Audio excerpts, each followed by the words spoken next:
Praise the lord. Good morning. ప్రభువైన యేసుక్రీస్తు శుభనామంలో మీ అందరికీ వందనములు. ఎలా ఉన్నారంటే అందరూ బాగున్నారా? దేవుని మహాకృపను బట్టి మీరందరూ క్షేమంగా ఉండాలని అనుదినం దేవుడి సన్నిధిలో ప్రార్థన చేస్తూ ఉన్నాను. చిన్న ప్రార్థనతో ఈరోజు దేవుని వాగ్దానాన్ని స్వతంత్రించుకుందామా?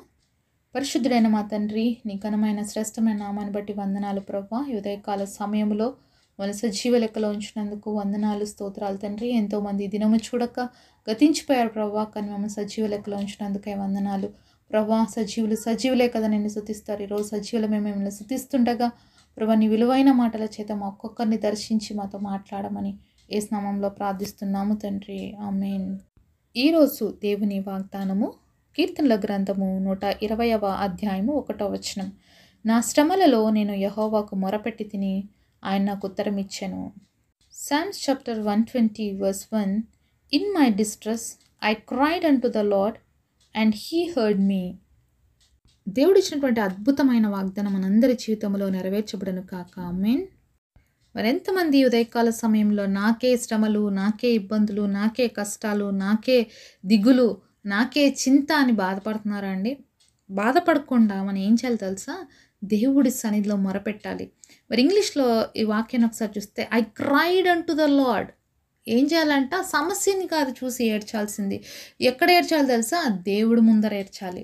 మన పరిస్థితి ఎప్పుడు కూడా మరి ఎలా ఉండాలి అంటే, దేవుడికి ముందుకు వెళ్ళినప్పుడే మనం కన్నీరు కార్చేవాళ్ళుగా ఉండాలి. మనుషుల ముందునో ఇంకెవరి ముందునో కాదు. కానీ మనం ఎక్కడైనా కన్నీరు కార్చాల్సి వస్తే అది ఎక్కడ కార్చాలి? దేవుడి దగ్గర మాత్రమే కార్చాలి.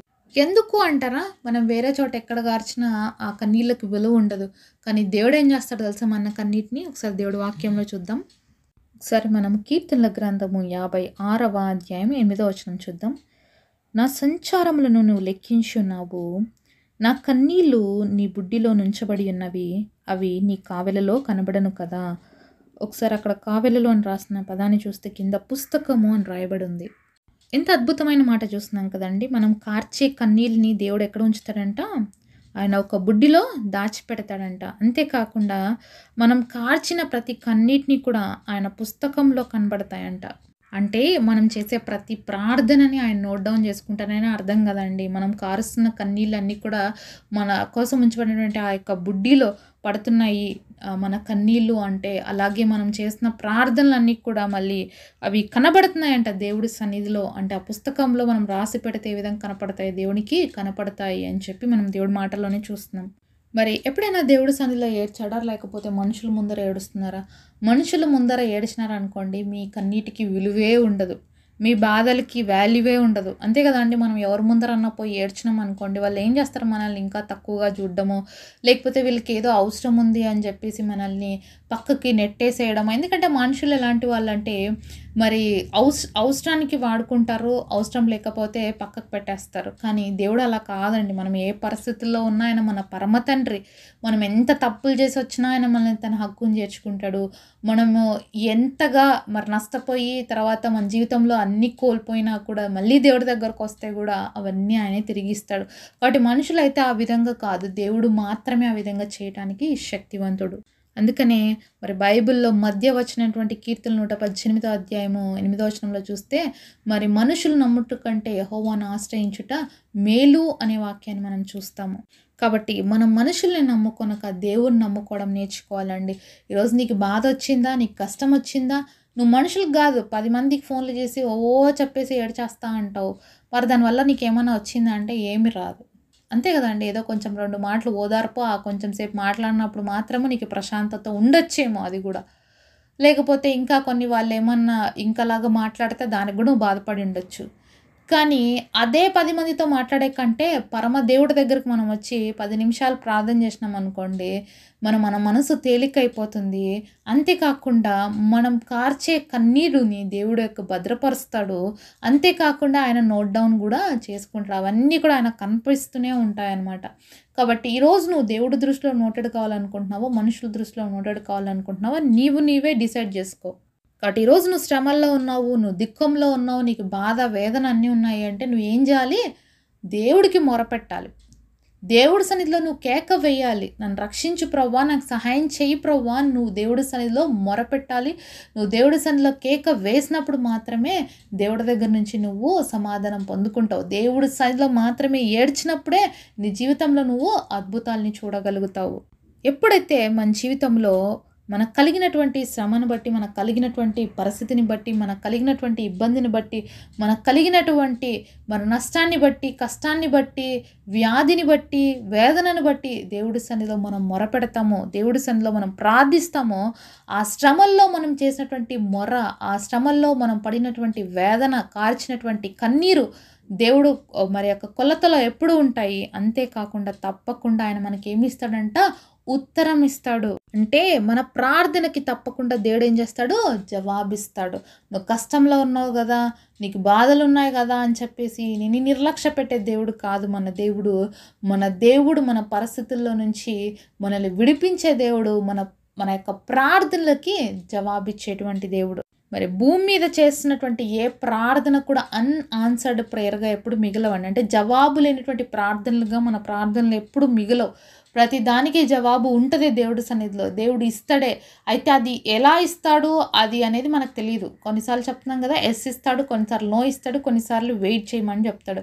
అయితే వీటన్నిటికీ కూడా మనం రెడీగా ఉండాలి. కాబట్టి ఎప్పుడు ఎస్ కోసమే ఎదురు చూడకూడదు. దేవుడు నో అంటున్నాడు అంటే మనం ఆలోచించాలి. దేవుడు ఊరికనే నో అన్నాడు కదా. మనం పిల్లలు కూడా ఏదైనా అడిగితే ఊరికనే నో అంటామా? ఏదైనా వ్యాలిడ్ రీజన్ ఉన్నప్పుడే, ఏదన్నా మరి ఖచ్చితంగా ఇది అవసరం లేదు అన్నప్పుడు మాత్రమే నో అంటాం. లేకపోతే టైం బట్టి, పరిస్థితులు బట్టి అది అవసరమైనప్పుడు నీకు ఇస్తాం, వెయిట్ చేయని కూడా మనం చెప్తాం. కాబట్టి దేవుడు కూడా ఈరోజు నువ్వు ఏడుస్తున్నావేమో, నువ్వు బాధపడుతున్నావేమో, నువ్వు కన్నీరు కారుస్తున్నావేమో, ఇంకా టైం రాలేదేమో, కాబట్టి నువ్వు వెయిట్ చేయ అంటున్నాడేమో. లేకపోతే నేను ఇస్తాను, నువ్వు బాధపడొద్దా అంటున్నాడేమో. లేకపోతే నో నేను ఇవ్వను, నువ్వు దీనికోసం ప్రార్థించని చెప్తున్నాడేమో. మరి ఏం చెప్తున్నాడో అది నీకు దేవుడికి మాత్రమే తెలుసు. ఇలా అన్నామంటే కొంతమంది అంటారు, నాకేం తెలుసు అండి, దేవుడు నాకేం చెప్పట్లేదు, దేవుడు నాతో ఏం మాట్లాడట్లేదు అంటారు. దేవుడు నీతో ఏం మాట్లాడట్లేదు అంటే నువ్వు బైబిల్ చదవట్లేదు, అంతే కదా. నువ్వు బైబిల్ చదివితే దేవుడు నీతో మాట్లాడతాడు. దేవుడు నీతో ఏం మాట్లాడట్లేదు అంటే నువ్వు వాక్యం వినట్లేదు. నువ్వు వాక్యం వింటున్నప్పుడు దేవుడు నీతో మాట్లాడతాడు. నువ్వు బైబిల్ చదువుతున్నప్పుడు దేవుడు నీతో మాట్లాడతాడు. మరి నువ్వు అవేమీ దేవుడి స్వరాన్ని వినలేకపోతున్నావు అంటే నువ్వు ఈ పనులు ఏవి చేయట్లేదు. కాబట్టి ఈ రోజు నుంచైనా దేవుడి సన్నిధిలో ప్రార్థించడం మొదటిగా మనం అలవాటు చేసుకోవాలి.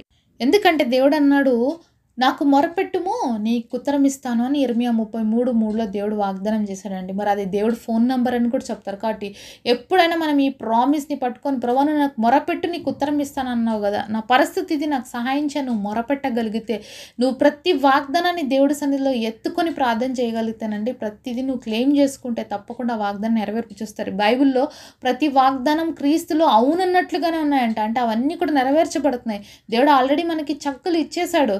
జస్ట్ మనం ఏం చేయాలి, బ్యాంకులోకి వెళ్ళి దాన్ని డబ్బుగా తీసుకోవాలి. అంతేగాని మనం అలానే పెట్టుకొని కూర్చుంటే ఏమవుతుంది, మన జీవితంలో ఏమైనా వస్తుంది ఆశీర్వాదం? ఏమి రాదు. అలాగే దేవుడిచ్చిన ప్రామిసెస్ని ఊరిని చదువుకుంటూ కూర్చోవడం వల్ల ఏం రాదు. దాన్ని మన జీవితంలో నెరవేర్చబడ్డానికి మనం దేవుడి సన్నిధిలో ప్రార్థన చేయాలి. ఆ యొక్క వాగ్దానం అనేది మన జీవితంలో స్థిరపరచబడ్డానికి మనం దేవుడి సన్నిధిలో మొరపెట్టాలి. కాబట్టి దేవుడి సన్నిధిలో మొరపెట్టడము, ప్రార్థించడము అనేది దేవుడి బిడ్డలుగా మనకు ఎంతో క్షేమాన్ని ఇస్తుంది. అలాగే మనం ఉన్న పరిస్థితుల్ని, మనం ఉన్నటువంటి మరి అనుకూలం కాకుండా ప్రతికూలంగా ఏవైతే నీకు ఉన్నాయో వాటన్నిటిని కూడా దేవుడు అనుకూలంగా మారుస్తాడు. ఇంకెన్ని రోజులు అలానే దిగులు పడుతూ, బాధపడుతూ కూర్చోక, నువ్వు మనుషుల దగ్గర పోయి ఏడ్చక, మనుషులతో మరి చెప్పుకుంటూ కన్నీరు కారుస్తూ టైం పాస్ చేసే కంటే కూడా నువ్వు దేవుడి దగ్గరికి రా. ఈరోజు నీ సమస్య ఏదైతే ఉందో, నీ శ్రమ ఏదైతే ఉందో, నీ దుఃఖం ఏదైతే ఉందో, నీ బాధ ఏదైతే ఉందో, నీ వేదన ఏదైతే ఉందో దేవుడి సన్నిధిలో చెప్పు. దేవుడి సన్నిధిలో కన్నీరు కార్చు. ప్రతిదీ కూడా నోట్ డౌన్ చేసుకుంటాడు దేవుడు నువ్వు చెప్పేవన్నీ కూడా. కాబట్టి కన్నీటితో మరి మన యొక్క ముఖాలు కడుక్కోవడము చాలా ఇంపార్టెంట్ అనమాట. కన్నీటితో కడగబడినటువంటి ముఖాలు అంటే దేవుడికి చాలా ఇష్టం. అంటే అది విరిగి నలిగిన ప్రార్థన కాబట్టి, విరిగి నలిగిన మనసులు దేవుడికి ఇష్టమైనటువంటి బలి అని దేవుడు మరి వాక్యంలో చూస్తాం. కాబట్టి విరిగి నలిగిన హృదయంతో దేవుడి సన్నిధిలో ప్రార్థన చేసినట్లయితే గొప్ప అద్భుతాలు, విజయాలు మన జీవితంలో పొందుకుంటాం. కాబట్టి గొప్ప వాగ్దానము ఈరోజు దేవుడు మనందరి జీవితంలో నెరవేర్చాలని ఆశపడుతున్నాడు. కాబట్టి మనం కూడా దేవుడి సన్నిధిలో మొరపెడదాము. దేవుడు ఇచ్చేటువంటి అద్భుతమైనటువంటి జవాబుల్ని పొందుకుందాం. అట్టి కృప దేవుడు మనందరికి దయచేయును గాక. పరిశుద్ధులైన మా తండ్రి, నీ ఘనమైన శ్రేష్టమైన నామాన్ని బట్టి వందనాలు ప్రభువా. మీరు మాతో మాట్లాడిన ప్రతి మాట కొరకే వందనాలు తండ్రి. నీ సన్నిధిలో మేము మొరపెట్టడానికి, నీ సన్నిధిలో కన్నీరు కార్చడానికి మాకు నేర్పించండి. మనుషుల్ని నమ్మకొనక, లోకంలో ఉన్న వాటిని చూడక, నీ వైపు చూస్తూ నిరంతరం నీ సన్నిధిలో మొరపెట్టుకొని అద్భుతమాలని ఆశ్చర్యకార్యం మా జీవితాల్లో రిసీవ్ చేసుకునే విధంగా ఈ గొప్ప వాగ్దానం మా అందరి జీవితంలో నెరవేర్చమని నజరేయుడైన యేసు శక్తివంతమైన నామంలోని ప్రార్థించి స్తుతించి దినమనస్తో వేడుకుంటున్నాం మా పరమ తండ్రి. ఆమేన్. ఆమేన్.